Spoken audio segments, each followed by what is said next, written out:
Good afternoon. I am Dr. SUSEELA, Assistant Professor and Coordinator, Yoga Wing from Distance Education, Directorate of Distance Education of ANNAMALAI University.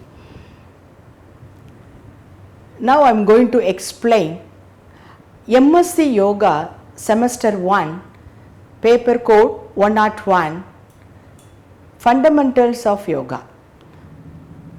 What is yoga? Yoga means is a union or to join. Is derived from a Sanskrit word called yuj, which means merging or union or together or joining, anything.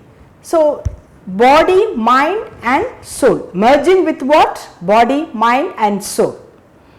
So merging with the individual consciousness with the universal consciousness. Then Jivatma is merged with the Paramatma. It is a process of self-realization. Yoga is a powerful and internal experience which integrates the body, the senses, the mind and the intelligence with the self. So this is called yoga. So it is a system where every person can realize one full potential. In yoga there are 5 principles, that is called the 5 P's. The first one is proper exercise. The second one is proper breathing. The third one is proper diet. The fourth one is proper attitude, that is positive attitude. Then the last principle is called proper relaxation. The first one is proper exercise. You all know about exercise. Here they underline the word called proper, because if we are going for walking or gym or any other exercise, whether our body is fully activated?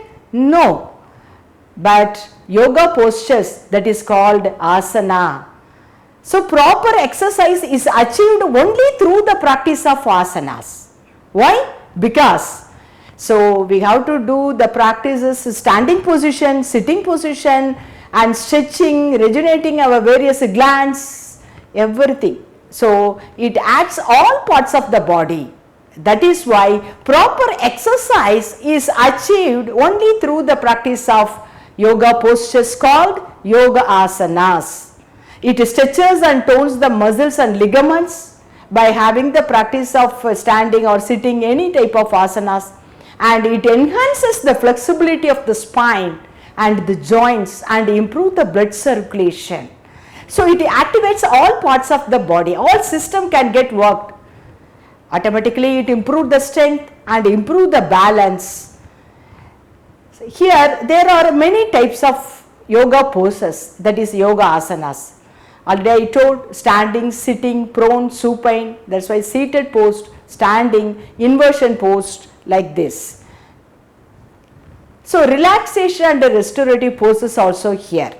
So relax your body as well as mind, automatically it improve the energy level and move freely throughout the body. In asanas we have to do the counter poses, that is called self-complementary.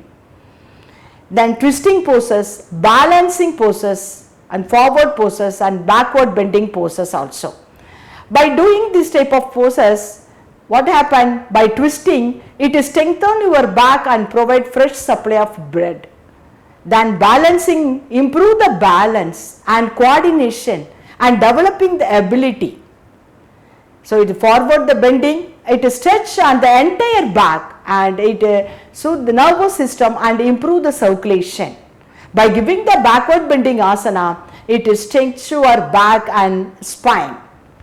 So first we are going to discuss about the standing position.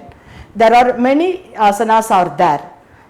Here some of the asanas I have shown some images. First one is called standing position asana, that is the basic asanas, and Ardhakati Chakrasana, Pada Hastasana, Ardha Chakrasana, Utkatasana, Ekapada Asana or Virikshasana.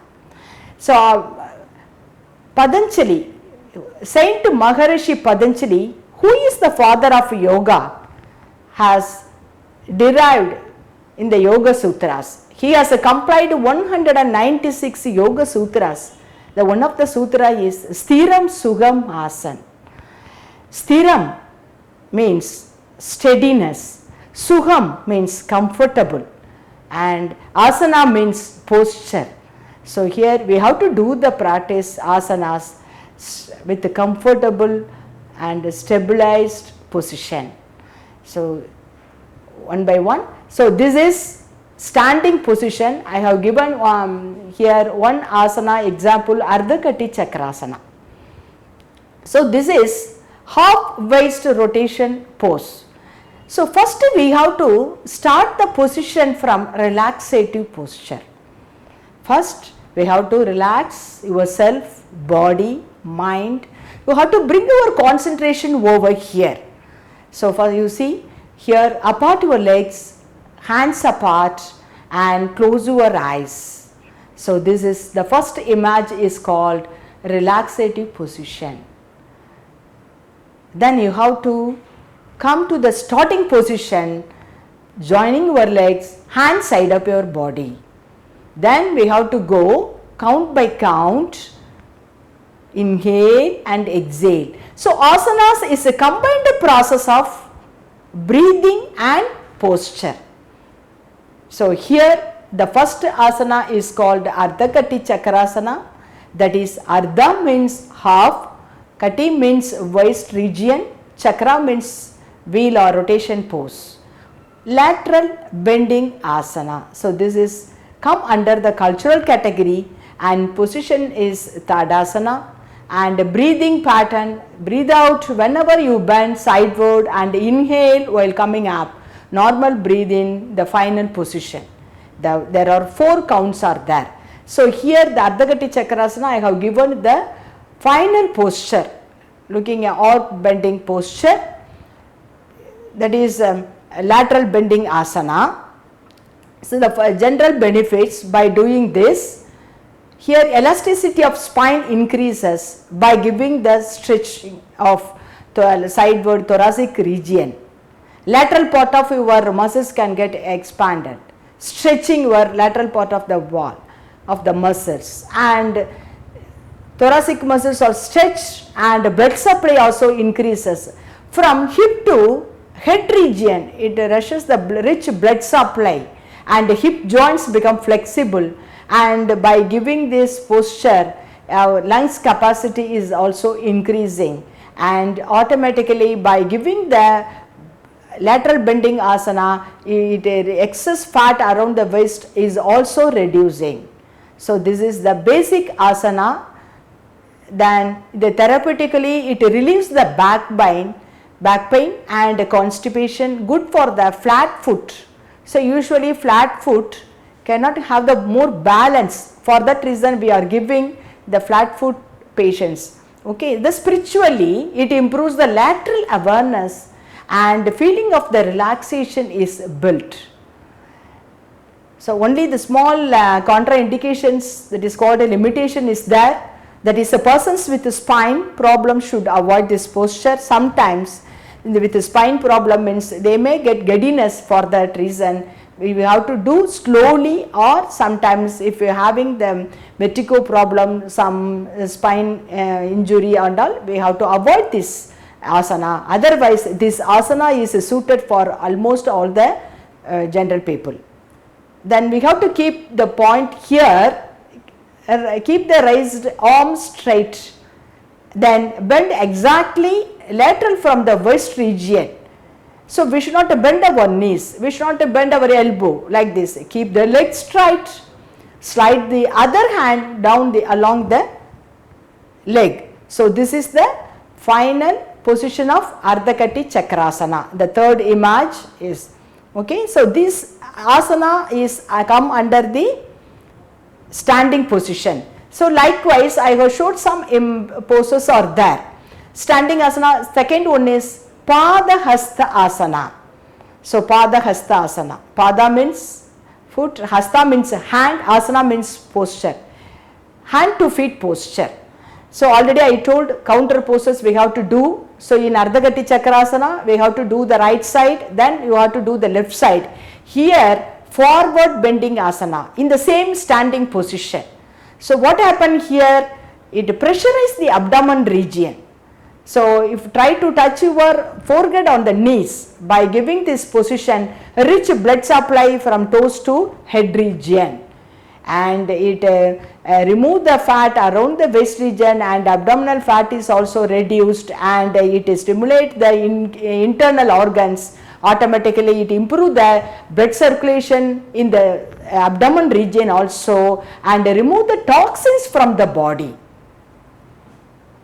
If you are having the rich blood supply in head region, what happened? It improve the memory level and concentration level. So generally the school students and weight gaining patients can give this asana. So you have to try at least 70-60% with the help of the yoga master. We have to do this type of asana. Generally it improve the digestion. Then mainly this is good for diabetes mellitus, because what happened, pancreas can get massaged by giving the abdomen pressure.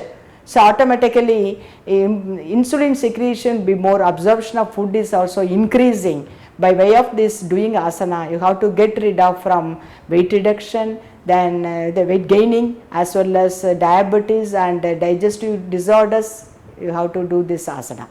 The second type, so these are the first standing position, then we have to see the second position called sitting asana. So I am showing here Padmasana, that is called a lotus pose. So Padma means lotus, asana means posture, lotus posture. So this asana is come under the meditative category. So we have to do the pranayama practice and meditation and dharana, dhyan, we have to do this type of poses. So this is under the meditative category, Padmasana, sitting posture. Then second one is the Baddha Konasana, that is you have to do this posture with comfortably. If you want, you can insert some wooden blocks or small pillows under your knees. Rest of your knees is very important. So that is called props. Here also I am using some props. The sitting asana, that is forward bending sitting asana. Here like Padahastasana, the same way we have to do the sitting position. So this is Paschimuttanasana. So we have to rest your head comfortably. So initially we cannot give that much flexibility. For that reason you have to bend forward and rest your head nicely with the bolster, which we have to place here. Then after the third or fourth week, if you have a continuous practice, we have to remove the one bolster and rest your head comfortably. Likewise you have to take a practice. So if you are showing some asana, it shows very difficult, I can't do this, don't say like this. But if you are having using like this type of props, definitely you can do this. The second one is Ushtrasana, that is a complementary posture of Paschimuttanasana. That if you are bending forward, we have to give the backward bending asana, that is called camel pose Ushtrasana. The first one is Padahastasana, the complementary is Ardha Chakrasana. The second is sitting asana, that is a forward bending asana, that is inward posture, forward bending posture and backward bending posture. Then likewise the same sitting position, we have to give the twisting of our spine, half spine twisting movement. So this asana is called Ardha Machindra Asana. Ardha Machindra Asana. So who invented this asana? That is called Machindra. That is why this asana is named Ardha Machindra Asana. By having the half spine twisting is a very good asana for youngsters. By giving this position, so you have to again maintaining our spine erect and feel comfortable with the sitting position in long time. Likewise, this is a very good asana, and it's also therapeutically good for diabetes patients, obese patients and backache patients, everything. So lower limbs, if you are having any numbness in the lower limbs, sometimes we have a long standing or long travel time, we have to do this posture regularly. Definitely you can avoid such a kind of conditions called numbness, blood disorder, anything. So these are the standing and sitting position. Then third, the type of asana is called prone position asana, that is a makrasana, that is a relaxative category. So this makrasana is called crocodile posture, come under the relaxative category.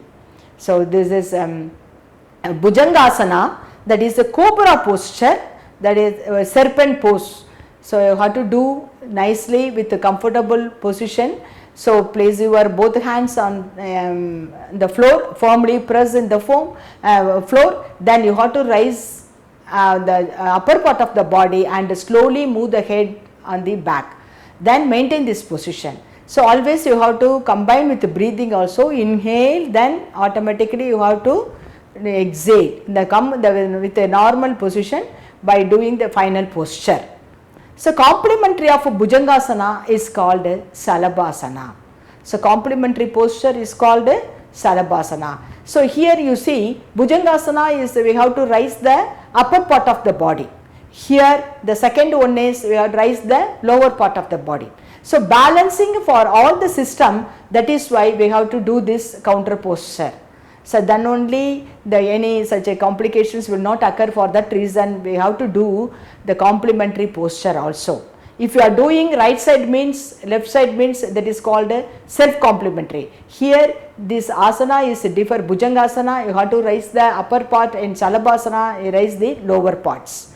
Then the last basic type of asana is called supine position asana. So here, so this is the supine position, Uttana Padasana. So double leg rising posture.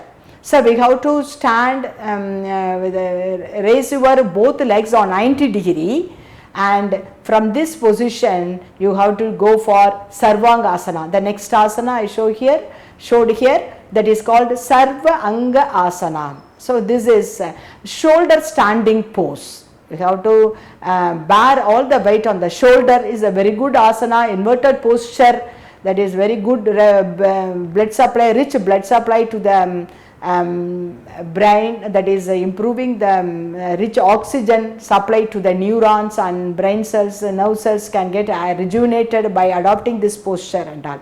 So finally we have to adapt, that is Savasana. Savasana is a corpse pose, that is a dead pose. We have to surrender our whole body to the floor.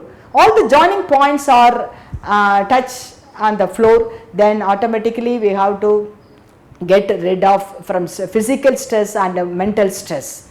So these are the basic asana. So the first principle is called proper exercise, that is proper exercise is achieved only through the practice of asana.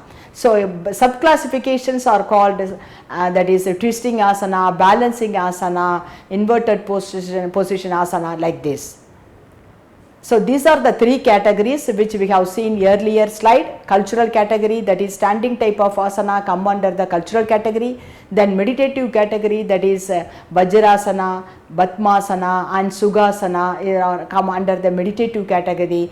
The Savasana and Makrasana are come under the relaxative category. In generally there are three categories of asanas. The next principle is called proper breathing. So breathing, so already you all know, that is I am also breathing, you also breathing. Here proper breathing, that is that what is the tool for this? Pranayama. So here split into two words, prana plus ayama. So prana means a life force or vital energy. Ayama means it is an extension or expansion or controlling process. So pranayama means it is an extension or controlling, or pranayama means controlling or extension of conscious breathing, that is called conscious breathing.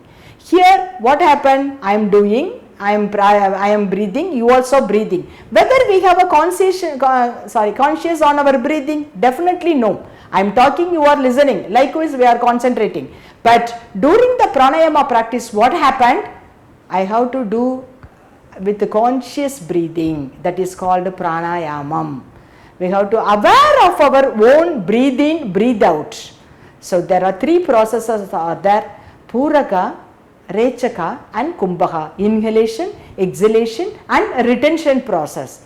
So pranayama teaches you how we can recharge our body and control our mental state by regulating the flow of prana, that is called life force. So there are so many categories of pranayamas are there, that is balancing pranayama, transcleansing pranayama, harmonizing pranayama, cooling pranayama, heating pranayama, like this. We have to do at least the basically 1 or 2 pranayama regularly. Definitely it will help our body to recharge our energy level, maintain the energy level for the whole day.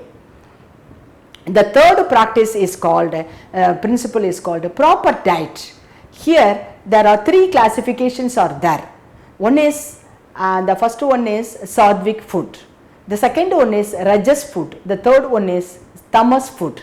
So sattvic food means vegetarian food. Rajas food, which includes spicy, non-veg items, rich in fat, fried items are come under the rajas food. That is a king's food. Rajas means raja's food, king's food. So the third one is tamas food. So tamas means laziness, that is overcooking food.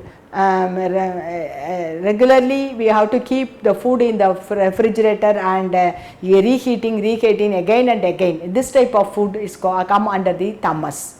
So according to Bhagavad Gita, our gunas has developed based on the food habits. Okay, so the first one is sattvic food, that is vegetarian food. If you are having the sattvic food, you have to develop 60 to 70% sattvic gunas.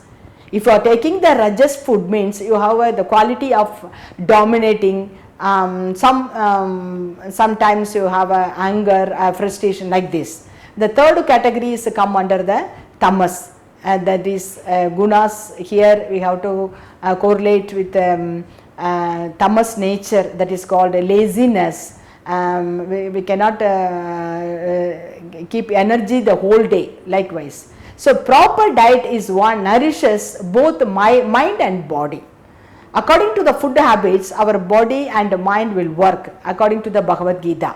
So usually sattvic food we have to take means because it is easily digested, well balanced, nutritious vegetarian food.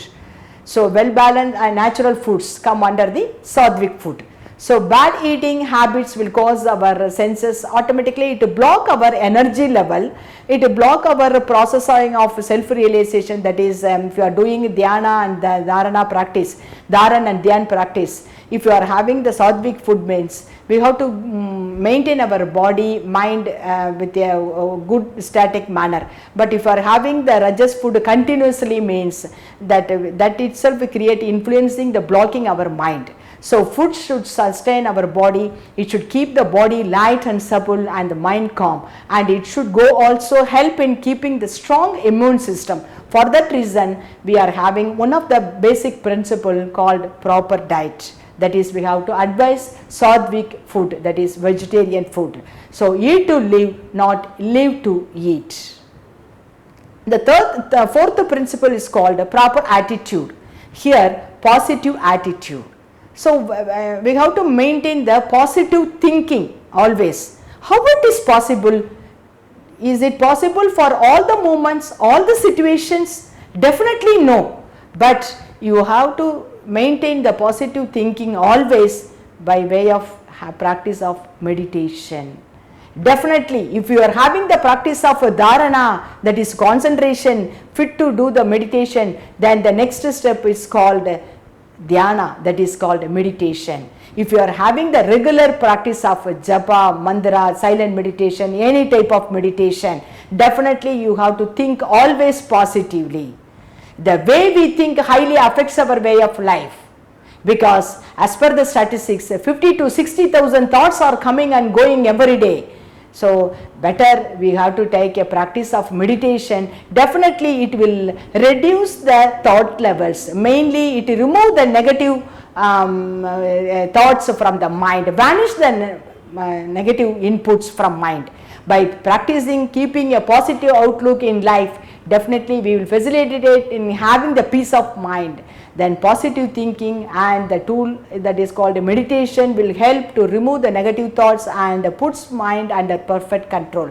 That is why we have the important principle, we have proper attitude. Here only proper means, that is attitude means we have to behave with the positive thinking always. Maintain the positive thinking.